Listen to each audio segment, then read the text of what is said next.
స్నేహితులారా, ఈ సమయాన్ని బట్టి దేవునికి వందనాలు తెలియజేస్తున్నాను.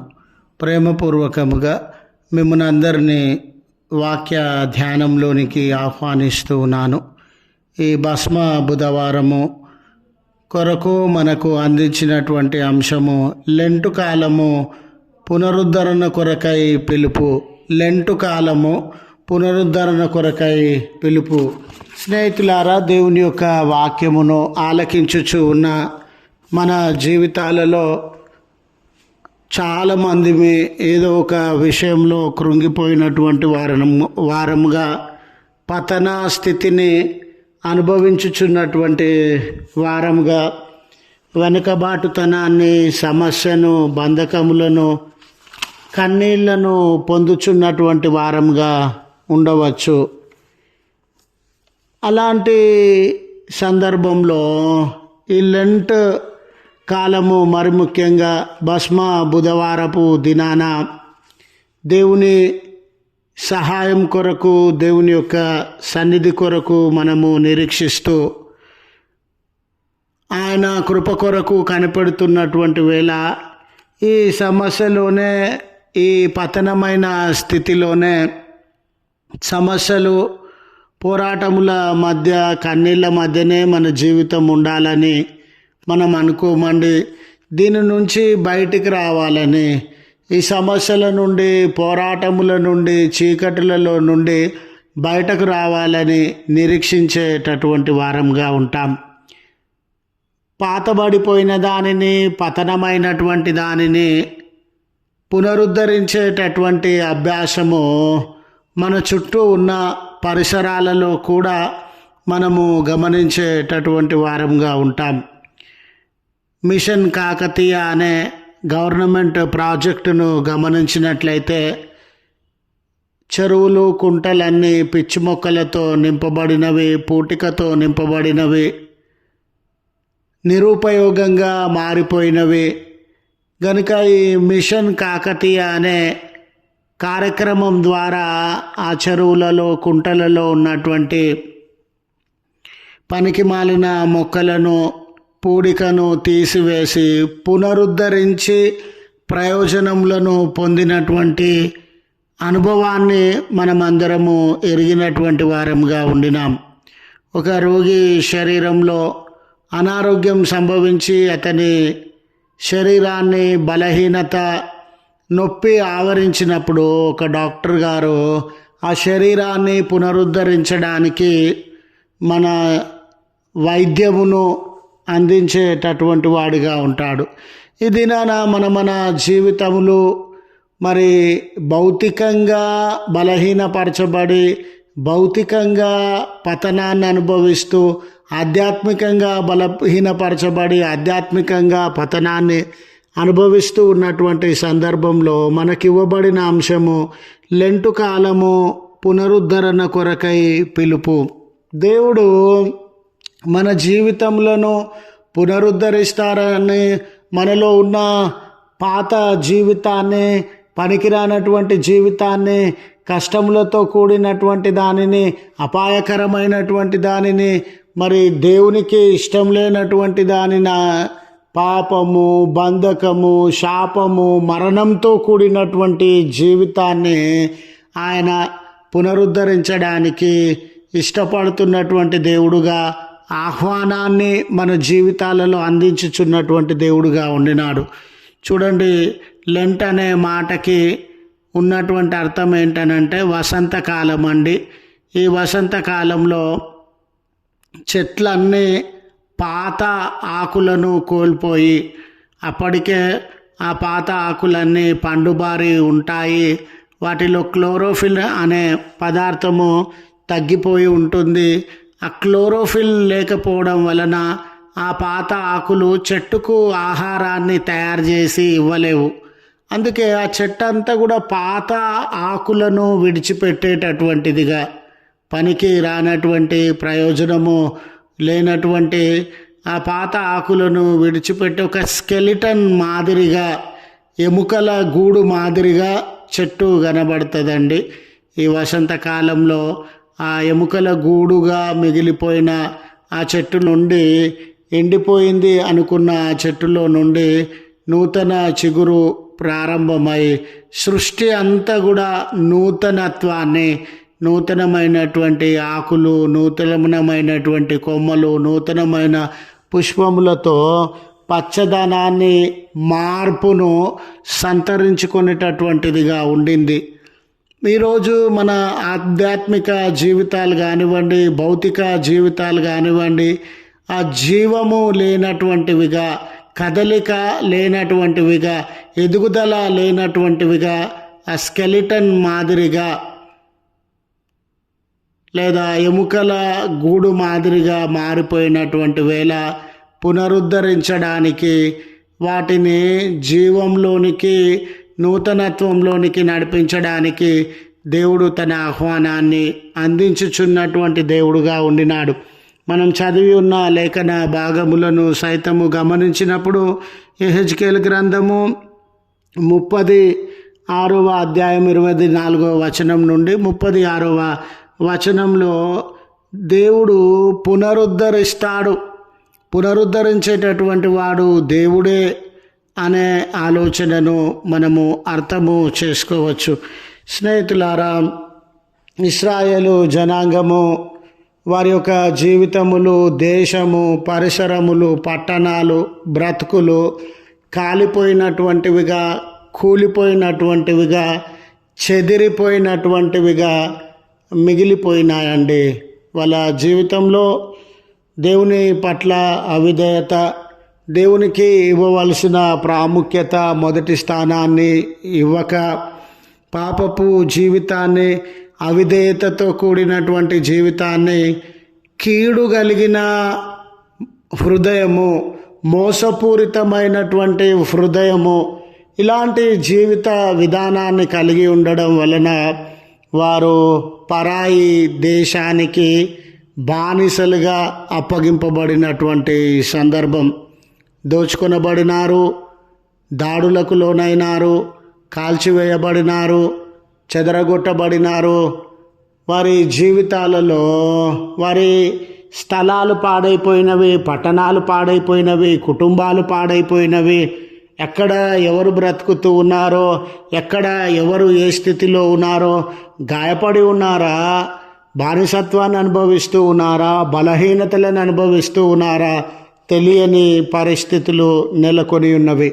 అలాంటి పరిస్థితుల మధ్య ఈరోజు మీరు దుఃఖంలో ఉన్నారు కదా, ఈరోజు మీరు చెదిరిపోయినటువంటి వారుగా ఉన్నారు కదా, ఈరోజు నెమ్మది లేని జీవితాన్ని అనుభవించేటటువంటి వారుగా ఉన్నారు కదా, స్థలాలు లేక, పట్టణాలు లేక, మీ జీవితములన్నీ గందరగోళంతో, అవమానంతో, దుఃఖంతో నింపబడి ఉన్నవి కదా. ఇలాంటి పరిస్థితుల మధ్య మిమ్మల్ని నేను బాగు చేసేటటువంటి దేవుడను, మిమ్మల్ని నేను నూతనపరిచేటటువంటి దేవుడను, మీ జీవితములను తిరిగి కట్టేటటువంటి దేవుడను. అది భౌతికంగా, ఆధ్యాత్మికంగా మీ జీవితములను పునరుద్ధరిస్తాను అనే పిలుపును దేవుడు వారికి అందించుచున్నటువంటి దేవుడు. భౌతికంగా పునరుద్ధరించడం, అప్పటికే వారు పట్టణాలను కోల్పోయినారు, స్థలాలను కోల్పోయినారు. వారి వ్యవసాయ భూములు, నివాస భూములన్నీ కూడా పాడైపోయిన స్థలాలుగా, విడువబడినటువంటి స్థలాలుగా, పనికిరాని మొక్కలతో నింపబడినటువంటి స్థలాలుగా మిగిలిపోయినటువంటి సందర్భం. చూడండి, కరువులు రాజ్యం వెళ్తూ ఉన్నవి, వారికి భద్రత లేని పరిస్థితులు నెలకొని ఉన్నవి, పండించలేని, వ్యవసాయాన్ని జరిగించలేని పరిస్థితులు ఉండినవి, వారి గృహములన్నీ కూల్చబడినవి, కోటలన్నీ కూల్చబడినవి, సామాజికంగా, ఆర్థికంగా, రాజకీయంగా పతనమైన బ్రతుకును వారు జీవిస్తూ ఉన్నారు. అలాంటి సందర్భంలో దేవుడు చెదిరిపోయిన మీ జీవితాలలో నుండి, విడిపోయిన మీ జీవితాలలో నుండి మీ అందరినీ నేను సమకూర్చేటటువంటి దేవుడను, సమయానికి వర్షాన్ని మీకు అనుగ్రహించి మీరు సాగు చేసేటటువంటి భూములను ఆశీర్వదించేటటువంటి దేవుడను. మీరు పంటలను అనుభవిస్తారు, సమృద్ధిని అనుభవిస్తారు, ఆహార పదార్థములను అనుభవిస్తారు. కూలిపోయిన మీ గోడలు, పాడైపోయిన మీ పట్టణము, చెదిరిపోయిన మీ బ్రతుకులు, కాల్చబడిన మీ గృహములు తిరిగి కట్టబడతాయి, పునరుద్ధరించబడతాయి అని వారి భౌతిక సంబంధమైనటువంటి జీవితాలలో పునరుద్ధరణ కొరకు దేవుడు వాగ్దానము చేయుచు ఉన్నాడు. అంత మాత్రమే కాదండి, ఆధ్యాత్మికంగా దేవుని యొక్క వాక్యాన్ని మరచి, ఆరాధనను మరచి, హృదయంలో కీడును నింపుకొని, హృదయంలో అవిధేయతను నింపుకొని, దేవుణ్ణి లక్ష్య పెట్టకుండా, దేవుని వాక్యాన్ని లక్ష్య పెట్టకుండా, పొరుగువారితో మంచి ప్రయోజనకరమైన జీవితాన్ని జీవించాలి అనే ఆలోచనను లక్ష్య పెట్టకుండా ఆధ్యాత్మికంగా పతనమైనటువంటి వేళ నూతన హృదయాన్ని మీకు ఇస్తాను అని దేవుడు వారికి వాగ్దానం చేస్తూ ఉన్నాడు. ఈ భాగంలో వారి పాపములను ఆయన క్షమించేటటువంటి వాడుగా, పాపానికి కారణమైనటువంటి పరిస్థితులను మార్చివేసేటటువంటి దేవుడుగా, మొండితనం లేనటువంటి హృదయము, చెడు తలంపులు, ఎదుటి వారికి కీడు చేయాలి అనే ఆలోచన లేనటువంటి జీవితం, హృదయములను కఠినము కానటువంటి, మొండితనము లేనటువంటి హృదయములను, అంటే విధేయతతో కూడిన హృదయాలను, దేవుని చిత్తానికి విలువనిచ్చే హృదయములను, దేవుని వాక్యాన్ని భద్రం చేసుకొని ఆ రీతిగా జీవించేటటువంటి హృదయములను పరిశుద్ధాత్మ దేవుని సహాయంతో, దేవుని కృప వలన ఇది జరిగిస్తానని వారు వాగ్దానము చేస్తూ ఉన్నారు. నిజమే, ఈ దినాన మనం ఏ ఏ విషయాలలో కూలిపోయిన వారంగా, కాలిపోయిన వారంగా, పతనమైనటువంటి వారంగా ఉండి దుఃఖాన్ని, అవమానాన్ని పొందుతూ ఉన్నామో, స్నేహితులారా, మన జీవితంలో కూడా దేవుడు పునరుద్ధరించేటటువంటి వాడు అని తెలియజేయడానికి సంతోషిస్తూ ఉన్నాను. మరి సువార్తల పాఠ్యభాగంలో మనము చదువుకున్నటువంటి రీతిగా స్నేహితులారా, పునరుద్ధరించబడిన, బాగు చేయబడిన మన జీవితాలలో మత్తయి సువార్త 6వ అధ్యాయము 5-18 వచనాలలో వేషధారణను విడిచి దేవుని కొరకు జీవించాలి. వేషధారణను, దేవుడు మనల్ని దర్శించినప్పుడు, దేవుడు మన జీవితంలో పునరుద్ధరించినప్పుడు వేషధారణను విడిచి దేవుని కొరకే జీవించేటటువంటి వారుగా ఉండాలి. చూడండి, మన జీవితాలలో లెంట్ కాలం అంటే చాలామంది సంవత్సర కాలంలో ఎప్పుడు లేనటువంటి భక్తి విశ్వాసములు ఈ మాసంలో కలిగి జీవించేటటువంటి వారముగా ఉంటాం.